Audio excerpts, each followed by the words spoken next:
Hello everyone, welcome to my channel. I am Anjali Saraswat and on this channel you will find content related to UGC NET examination. तो आज हम पढ़ने वाले हैं air pollution के बारे में। तो वैसे तो आप सब लोग जानते हो एयर पॉल्यूशन क्या होता है। इसके कुछ पॉल्यूटेंट्स के बारे में आज हम थोड़ा थोड़ा डिटेल से पढ़ेंगे, जिससे कि हमारे यूजीसी नेट के क्वेश्चन सॉल्व हो पाए, वो मैटर हम कवर करेंगे। तो air pollution is defined as the presence of substances in the atmosphere, particularly those that do not naturally occur or are present in excess। यानी कि एयर पोल्यूशन क्या है? एयर पोल्यूशन ये है कि जब आपके एयर में या तो ऐसे सब्सटेंसेस प्रेजेंट हैं जो नेचुरली नहीं मिलते हैं, यानी कि जो नेचुरल नहीं है, या फिर कोई ऐसे सब्सटेंसेस जो कि कुछ ज्यादा ही मात्रा में प्रेजेंट है। तो ये दोनों ही कंडीशन में क्या है, एयर पॉल्यूट हो रही है और इससे ह्यूमन बींग्स को या इसमें जो भी जीव जंतु रह रहे हैं उनको नुकसान हो सकता है। ठीक है। तो which can harm humans, animals, vegetation और द एनवायरनमेंट। तो ऐसे सब्सटेंसेस जो कि हवा में या तो एक्सेस में प्रेजेंट है, ज्यादा मात्रा में प्रेजेंट है, या फिर वो जो नेचुरली नहीं मिलते हैं, है ना, वो सब्सटेंसेस हार्मफुल हो सकते हैं ह्यूमन, एनिमल्स या फिर वहां की वेजिटेशन या एनवायरनमेंट के लिए। इसको कहते हैं एयर पॉल्यूशन। अब इसके मेन सोर्सेज क्या हो सकते हैं? एयर पॉल्यूशन किस किस वजह से हो सकता है? व्हीकुलर एमिशंस, यानी कि जो गाड़ियों से निकलने वाला धुआं है, ठीक है, उसकी वजह से एयर पॉल्यूशन हो सकता है। इंडस्ट्रियल डिस्चार्ज, जो इंडस्ट्रीज रहती हैं वहां से जो धुआं निकलता है उसकी वजह से एयर पॉल्यूशन हो सकता है। Burning of fossil fuel, fossil fuel fuels क्या होता है? कोल, डीजल, पेट्रोल, जो भी फॉसिल से बना होता है। फॉसिल क्या होता है? जो after a very long period of time जो भी वेजिटेशन या फिर जो भी एनिमल्स जमीन के अंदर दब गए हैं और बहुत ही ज्यादा टेम्परेचर और प्रेशर, एक्सट्रीम कंडीशंस होने की वजह से वो फ्यूल्स में कन्वर्ट हो गए हैं। ठीक है। तो ये फॉसिल फ्यूल्स होते हैं। कोल, डीजल, पेट्रोल वैसे ही फ्यूल्स हैं। ठीक है। तो अगर आप फॉसिल फ्यूल जलाते हो तो भी एयर पोल्यूशन हो सकता है। एग्रीकल्चरल एक्टिविटीज, इसमें पराली जलाने वाला आपको पता होगा क्या होता है। पराली, उसमें बहुत ज्यादा आग जलाते हैं, इसकी वजह से धुआं निकलता है और बोलता है उससे पोल्यूशन हो रहा है। ठीक है। तो स्टबल बर्निंग और वेस्ट बर्निंग, कोई भी वेस्ट है, सॉलिड वेस्ट जैसे प्लास्टिक, इनको जलाने से भी हार्मफुल फ्यूम्स निकलती हैं, धुआं निकलता है। ये भी एयर पॉल्यूशन करता है। और नेचुरल सोर्सेज जैसे फॉरेस्ट फायर, जंगल में आग लग गई, वोल्केनिक इरप्शंस यानी कि ज्वालामुखी का फटना, या डस्ट स्टॉर्म यानी कि धूल भरे तूफान जो होते हैं, इन सब की वजह से जो है एयर पॉल्यूशन हो सकता है। अब एयर पॉल्यूशन की वजह से क्या होता है? हेल्थ और एनवायरमेंटल इफेक्ट्स क्या होंगे इसके? रेस्पिरेटरी डिसीज जैसे अस्थमा और ब्रोंकाइटिस और कार्डियोवास्कुलर प्रॉब्लम यानी हार्ट से जुड़ी हुई दिक्कत। Acid rain formation, acid rain समझते हैं ना, अम्लीय वर्षा जिसको कहते हैं हिंदी में। तो SO2 और NOx की वजह से बनती है। अभी हम इसके बारे में पढ़ेंगे आगे। ग्लोबल वार्मिंग होती है, ठीक है, एयर पॉल्यूशन की वजह से, CO2 की वजह से, मीथेन की वजह से। CO2 मीन्स कार्बन डाइऑक्साइड और मीथेन होता है CH4। स्मॉग फॉर्मेशन, स्मॉग क्या होता है? स्मॉग दो वर्ड से मिलकर बना है, SMOG। SMOG में जो SM है ये बोल रहा है स्मोक, और OG ये फॉग, यानी स्मोक और फॉग को जोड़ के बना है स्मॉग, है ना। स्मॉग फॉर्मेशन, धुंधला धुंधला सा जो हो जाता है। डिप्लीशन ऑफ विजिबिलिटी, यानी कि जो अब दूर तक देख पाते हैं वो नहीं देख पाते अगर एयर पॉल्यूशन है तो। Ozone layer depletion, ozone layer depletion भी हो रहा है, ये भी अभी हम बाद में थोड़ा डिटेल में पढ़ेंगे। और ये CFCs की वजह से होता है, इसके बारे में हम डिटेल में पढ़ेंगे अभी। अभी एयर पॉल्यूशन की कुछ वीडियोस चलेंगी लाइन से, एक वीडियो में सब कुछ कर पाना पॉसिबल नहीं है। तो इसकी अभी और भी वीडियोस आएंगी एयर पॉल्यूशन के ऊपर, तो आप कंटिन्यूअसली देखते रहिए। और हम कवर करेंगे कुछ मेजर एयर पॉल्यूटेंट्स जिनकी वजह से एयर पॉल्यूट होती है, जिसमें पार्टिकुलेट मैटर आ जाता है, PM2.5 एंड PM10। ये पार्टिकुलेट मैटर को शॉर्ट में PM बोलेंगे, और 2.5 और 10 क्या है इसके साइजेस, यानी 2.5 छोटा है और 10 बड़ा है। Carbon monoxide, mono means one, carbon means C, और ऑक्साइड यानी O ऑक्सीजन, तो CO, single C single O, carbon monoxide को CO लिखते हैं। सल्फर डाइऑक्साइड, सल्फर को S से रिप्रेजेंट करते हैं, इसका केमिकल सिंबल S है। और डाई ऑक्साइड, डाई मीन्स दो, ऑक्साइड मीन्स ऑक्सीजन के दो, तो SO2, sulphur dioxide. Nitrogen oxide यानी N फॉर नाइट्रोजन, ऑक्साइड मतलब ऑक्सीजन। ऑक्साइड यहाँ पे एक्स की जगह पे कोई भी नंबर हो सकता है, 2 3, ठीक है। ओजोन को O3 बोलते हैं, ऑक्सीजन के 3 एटम्स मिलके ओजोन बनाते हैं, ठीक है। ट्रोपोस्फेरिक ओजोन, अब देखो ओजोन दो तरीके की होती है। एक होती है वो ओजोन जो कि स्ट्रेटोस्फेयर में रहती है और हमें सन की हार्मफुल रेस से, UV रेस से बचाती है, ठीक है, वो अच्छी होती है। और यह ओजोन ट्रोपोस्फेरिक जोन, ओजोन वाली, यानी कि ट्रोपोस्फेरिक लेयर में रहती है ये ओजोन, और ये हमारे लिए हार्मफुल है, ठीक है। ये यहाँ पे पॉल्यूटेंट की तरह काम करती है, कैसे वो भी देखेंगे। एक है लेड, इसका सिंबल होता है PB। Volt volatile organic compounds, VOCs बोलते हैं इनको शॉर्ट में। अमोनिया NH3, और परसिस्टेंट ऑर्गेनिक पॉल्यूटेंट्स, POPs। इन सब के बारे में हम थोड़ा थोड़ा पढ़ेंगे अभी। मेजर जो ज्यादा इंपॉर्टेंट है उन पॉल्यूटेंट्स के बारे में हम पढ़ेंगे। देखिए एयर पोल्यूशन जो होता है वो कुछ पॉल्यूटेंट्स की वजह से होता है। और पॉल्यूटेंट्स दो तरीके के हो सकते हैं। एक हो सकता है प्राइमरी एयर पॉल्यूटेंट और दूसरा secondary air pollutant.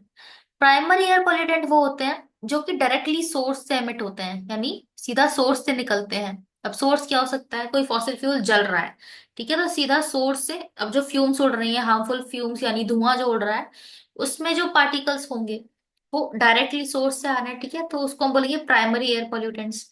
Secondary air pollutants क्या होते हैं, जब प्राइमरी एयर पॉल्यूटेंट्स एटमॉस्फेयर के साथ रिएक्शन करके जो पॉल्यूटेंट्स बनाते हैं उनको हम सेकेंडरी पॉल्यूटेंट्स कहते हैं। यानी कि सेकेंडरी पॉल्यूटेंट्स कैसे बनते हैं, जब प्राइमरी पॉल्यूटेंट्स एटमॉस्फेयर या एटमॉस्फेयर में प्रेजेंट किसी और सब्सटेंस या गैसेस के साथ मिलकर जो पॉल्यूटेंट्स बनाते हैं उनको सेकेंडरी पॉल्यूटेंट्स कहते हैं। अब कुछ प्राइमरी पॉल्यूटेंट्स को हम लाइन से पढ़ेंगे। तो पहला है पार्टिकुलेट मैटर, इसको शॉर्ट में PM कहते हैं। It is made of solid particles, ये लाइन ठीक से पढ़िए, इसमें जो भी है सब काम का है, तो बहुत अच्छे से पढ़िएगा। It is made of solid particles and liquid droplets in the air. Any type of burning और any dust generating activities are source of particulate matter. यानी कि कोई भी ऐसी एक्टिविटी जिसमें जलाना होगा या फिर जिसमें धूल जिसमें जनरेट होगी, जिस एक्टिविटी में, उन सभी एक्टिविटीज की वजह से पार्टिकुलेट मैटर जो है वो एटमॉस्फेयर में आता है, ठीक है, पार्टिकुलेट मैटर उसकी वजह से आता है। अब कुछ पार्टिकुलेट मैटर्स में यहाँ पे एग्जांपल लिखे हुए हैं। डस्ट हो गई है ना, धूल, डर्ट। एरोसोल, एरोसोल क्या है, AEROSOL, ये है एयर और लिक्विड का मिक्सचर, ठीक है। एयर और लिक्विड को जब मिलाते हैं तो एरोसोल बनता है। एरोसोल या सूट, सूट क्या होता है, जब भी जैसे मान लीजिए जनरेटर चल रहा है, पुराने कन्वेंशनल टाइप के जो जनरेटर्स रहते थे ग्रीन कलर के, उसमें अगर आपने देखा हो काफी सारा धुआं निकलता है। तो अगर जिस पाइप में से धुआं निकलता है, अगर आप उस पाइप को ठीक से देखोगे तो उसमें एक लेयर बनी रहती है ब्लैक ब्लैक पार्टिकल्स की, उसको टच करके देखोगे आपका पूरा हाथ ब्लैक हो जाएगा। या फिर आपने ट्रैक्टर्स अगर देखे हो तो ट्रैक्टर्स से भी जो धुआं निकलता है, उसके पाइप को भी अगर आप टच करके देखोगे अंदर से, उसमें भी आपको बहुत सारे ब्लैक पार्टिकल्स दिखेंगे, तो वो क्या है, वो सूट है, ठीक है, उसको सूट बोलते हैं। जो काले काले से पार्टिकल्स होते हैं जलने की वजह से एक जगह इकट्ठे हो जाते हैं। कि अगर आप किसी ऐसी जगह पे जाओगे जहां पे आग जली हो, तो मान लीजिए उसके पास कोई दीवार थी, वो दीवार काली हो जाएगी, है ना। उस दीवार को टच करके देखोगे वहां भी ब्लैक ब्लैक, वो जो है वो क्या है, सूट, ठीक है। ब्लैक कार्बन या एश, एश मतलब राख। पॉलन, पॉलन क्या होता है, देखो आप पढ़कर आए हो, साइंस में भी पढ़ा होगा आपने कि जो फ्लावर्स होते हैं, फ्लावर्स के बीच में एक फ्लावर्स का जो रिप्रोडक्टिव ऑर्गन होता है, ठीक है, उसमें क्या है, पॉलन की वजह से जो फ्लावर्स हैं, जो प्लांट्स हैं, उनमें क्या होता है, रिप्रोडक्शन। तो उसमें जो येलो पार्ट जो यूजुअली आप फ्लावर्स में देखते हैं, वो येलोइश जो पार्ट है उसको पॉलन कहते हैं। जैसे बहुत एक इजी एग्जांपल ले लीजिए, चाइना रोज हो गया या गुड़हल का फूल हो गया। अगर आप उसको देखेंगे, उसके बीच में, फ्लावर के बीच में स्ट्रैंड्स निकले होते हैं दो, उस पे येलो येलो सा पाउडर जैसा दिखेगा, ठीक है, वो पॉलन होता है। ठीक है। तो जब हवा चलती है तो ये पॉलन जो है हवा के साथ उड़कर और इरिटेशन कर सकता है, और बहुत सारे लोग हैं जिनको पॉलन से एलर्जी भी होती है। अगर आप देखोगे अपना फोन खोल के, और जहां पे आप वेदर चेक करते हो, ये आपको पॉलन काउंट भी बताता है ना, कि हवा में कितना पॉलन पॉलन है, जिसमें आपको एयर क्वालिटी भी नजर आती है और साथ में आपको पॉलन का भी दिख जाता है। तो ये हो गया पॉलन आपका, और एक हो गया स्मोक, ये तो सबको बताइए, धुआं। ठीक है। तो some particles such as dust, dirt, aerosol, soot, black carbon, ash, pollen और स्मोक आर लार्ज और डार्क इनफ, यानी कि ये बड़े पार्टिकल्स हैं, है ना, और डार्क इनफ है, इनको हम अपनी आंखों से देख सकते हैं। ठीक है। और ये बड़े पार्टिकल्स हैं, PM10 में आएंगे ये सारे। ठीक है, बड़े पार्टिकल्स है। बाकी जो पार्टिकल्स है वो काफी स्मॉल होते हैं। Others are so small that they can only be detected using an electron microscope.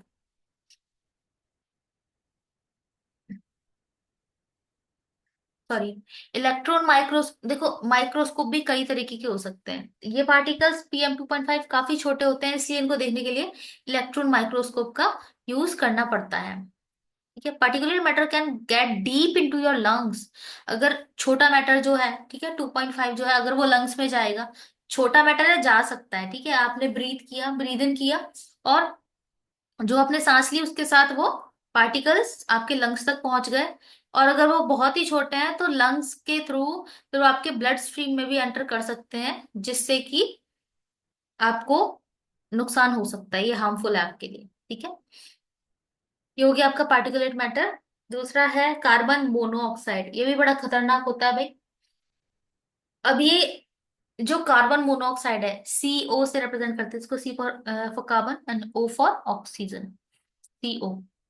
Carbon monoxide जो है ये पॉइजनस है, ठीक है, बहुत जहरीली होती है। फ्लेमेबल गैस है, यानी कि आग लग जाती है। और कलरलेस है, यानी कि कोई कलर नहीं है इसका। ओडरलेस है, कोई स्मेल नहीं आती इसमें। टेस्टलेस है, टेस्ट भी नहीं आता है। और एस्फिक्सिएंट है, यानी कि ये साइलेंट किलर गैस है कार्बन मोनोऑक्साइड, क्योंकि ना तो उसका कोई कलर है जो दिखेगी, ना इसकी कोई स्मेल है जो आप सूंघ के पहचान लोगे, ना इसका कोई टेस्ट है जो टेस्ट आ जाएगा तो पहचान लोगे कि भाई यहाँ पे कार्बन मोनोऑक्साइड है। ठीक है। तो ये आपको पता नहीं चलता कि ये है, और ये आपको मार सकती है। और कार्बन मोनोऑक्साइड यूजुअली ऐसी जगह पे बनती है जहां पे क्लोज्ड स्पेसेस होते हैं। यूजुअली मान लीजिए किसी एक बिल्डिंग में आग लगी है और वो पूरी बिल्डिंग क्लोज्ड है ना। मान लीजिए उसमें कुछ लोग भी हैं और वो बिल्डिंग खुल नहीं रही है, उसमें ओपनिंग नहीं है, कोई भी ना विंडो है ना कुछ है। तो वो जो लोग उस बिल्डिंग में है, हो सकता है वो आग से ना मरे, वो कार्बन मोनोऑक्साइड से मर जाए, क्योंकि उस बंद स्पेस में कार्बन मोनोऑक्साइड बनेगा और आपके ब्लड स्ट्रीम में एंटर करके आपको बहुत जल्दी मार देगा। ठीक है। अब वो कैसे? देखो, क्योंकि आपके ब्लड में एक पिगमेंट होता है हीमोग्लोबिन, ठीक है, रेड पिगमेंट जो रहता है। वैसे इसका काम होता है कि ये ऑक्सीजन को घुमाए फिराए बॉडी में, अलग अलग जगह लेकर जाए। ठीक है, पूरी बॉडी में लेकर जाता है ऑक्सीजन के साथ बाइंड होके।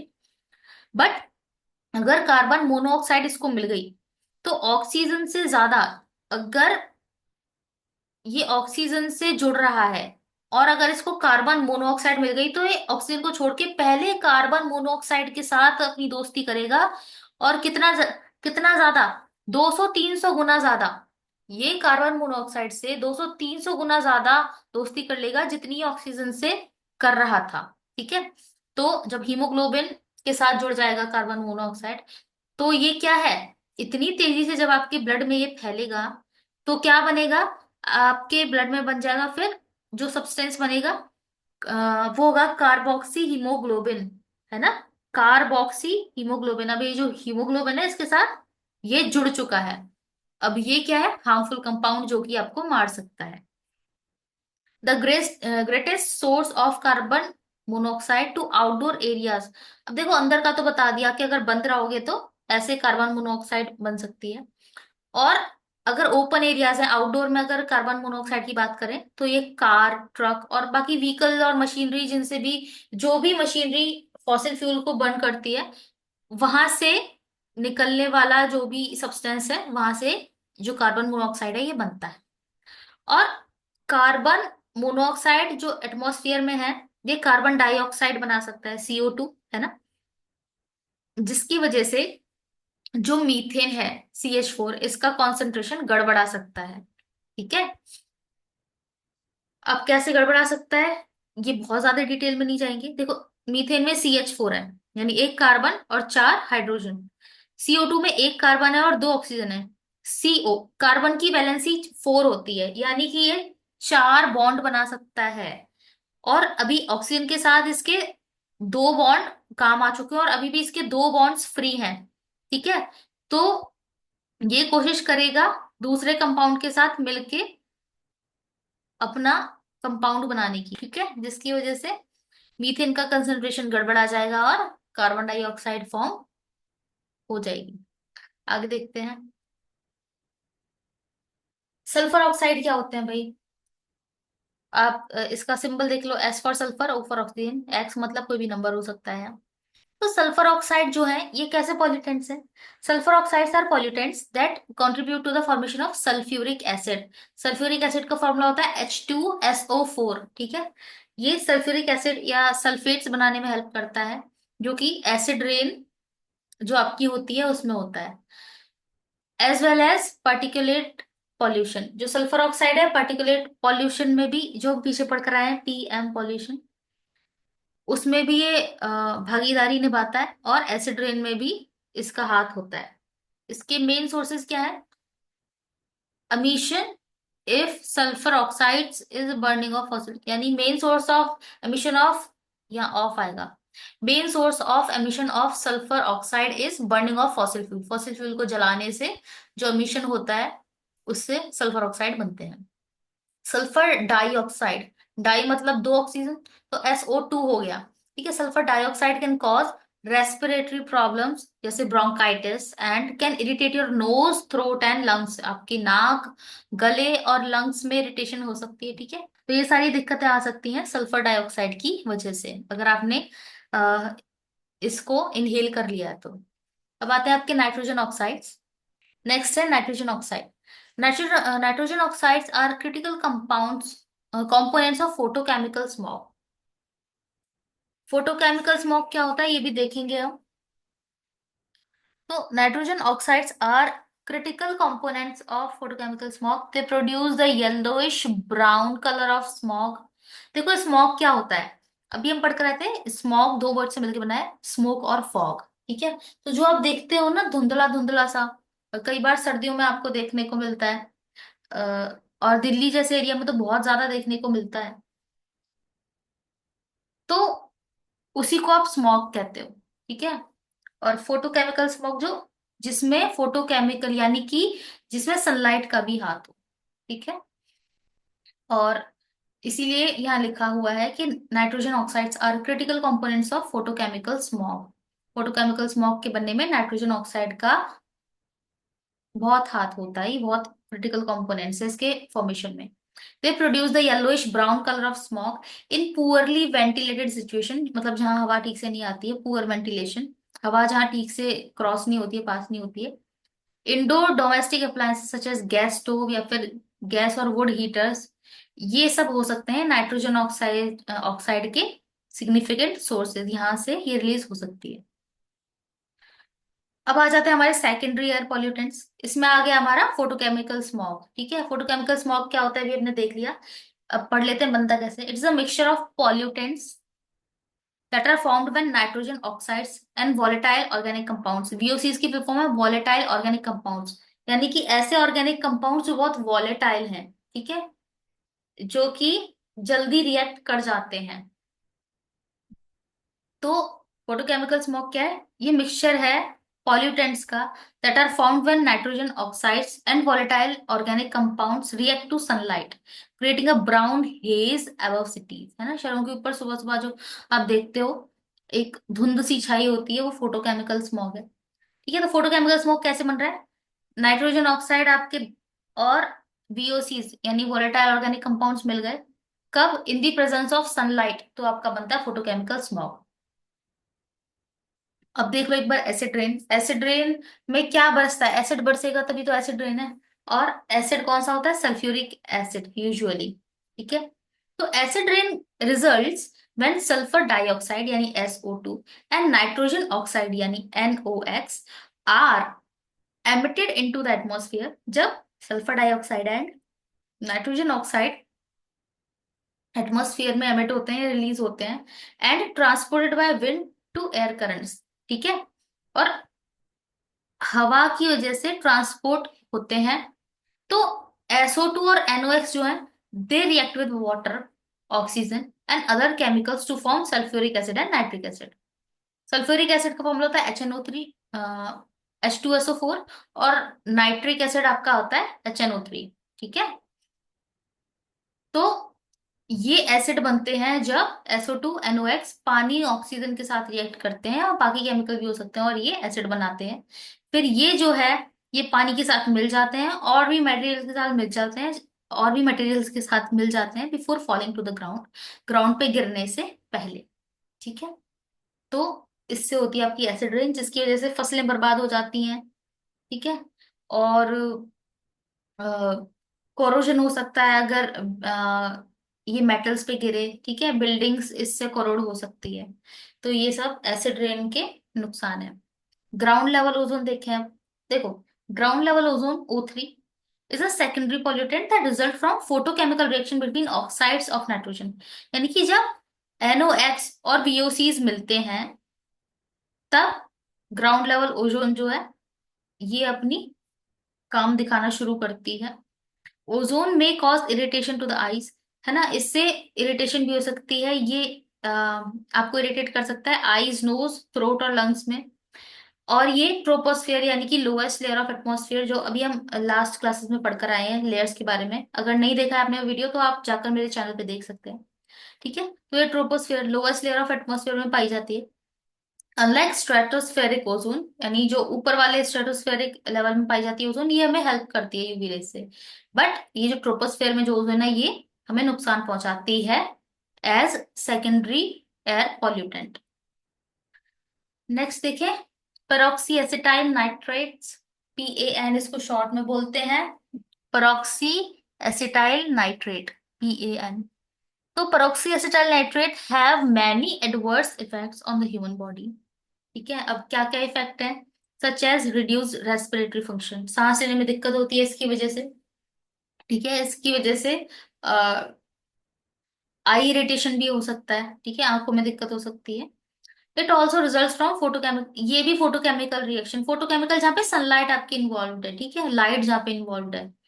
It also result from photochemical reactions between oxides of nitrogen and volatile organic compound, यानी कि NOx एंड VOCs के साथ मिलके जब फोटोकेमिकल रिएक्शन होती है, तो आपके PAN बन सकते हैं।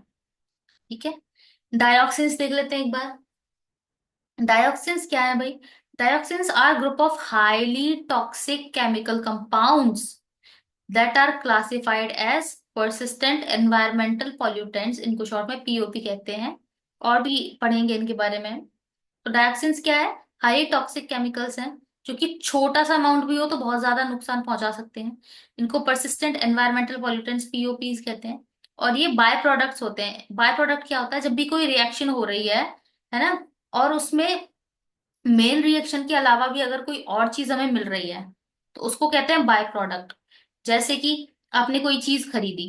ठीक है। मान लीजिए आपने कोई शैम्पू की बोतल खरीदी, और उसके साथ आपको फ्री में एक वो मिल रहा है, ऑयल का पाउच। तो आपने ऑयल का पाउच खरीदा नहीं, but still you are getting it. ठीक है। तो वो ऑयल का पाउच क्या हो गया? By product. तो बाय प्रोडक्ट वही होता है। तो डाइऑक्सिन जो है, इनको बनाया नहीं जाता है, they are mainly by products of various industrial process. जो भी इंडस्ट्रियल प्रोसेस होती हैं, इनमें कोई भी रिएक्शन या जो भी प्रोसेस हो रही है, उसके दौरान ये बाय प्रोडक्ट की तरह बनते हैं।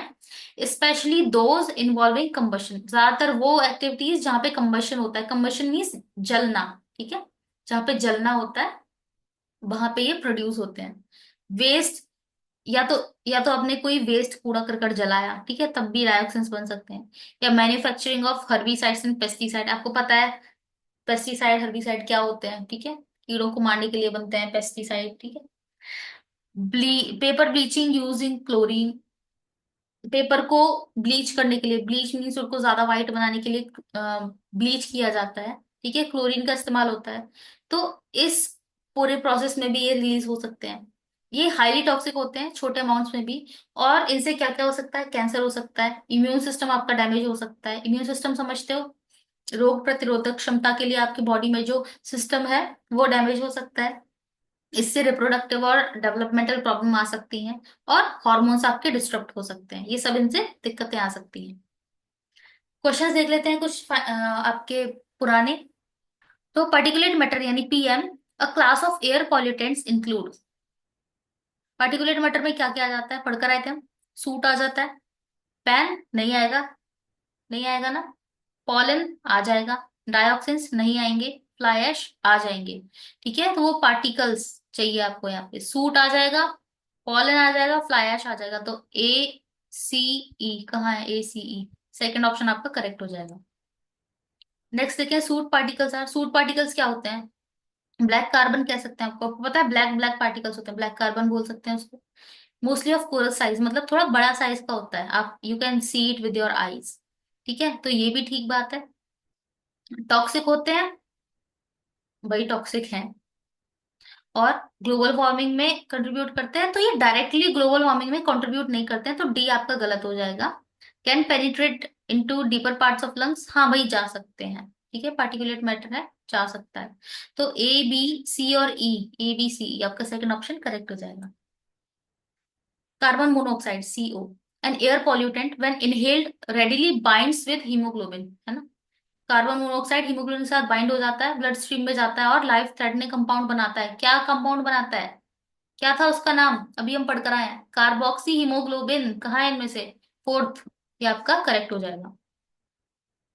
असर्शन रीजन का क्वेश्चन है, carbon monoxide CO has direct green house effect. Green house gases क्या होती हैं, क्या होता है, ये हम आगे वाले वीडियोस में पढ़ने वाले हैं। अभी यहाँ पे समझ लीजिए कि कार्बन मोनोऑक्साइड जो है, इसका डायरेक्टली कोई ग्रीन हाउस इफेक्ट नहीं होता है। अभी हम पढ़कर आए थे कार्बन मोनोऑक्साइड के बारे में कि ये आपके कार्बन डाइऑक्साइड बनाता है, ठीक है, एटमॉस्फेयर में ये कार्बन डाइऑक्साइड बना सकता है, जिसकी वजह से मीथेन का जो कंसंट्रेशन है वो गड़बड़ा सकता है।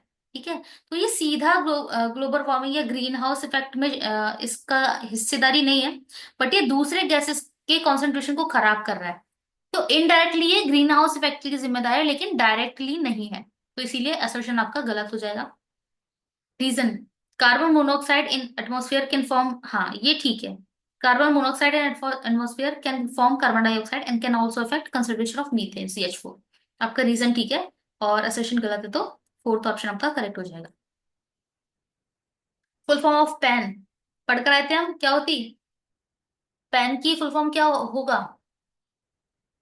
परऑक्सी एसिटाइल नाइट्रेट।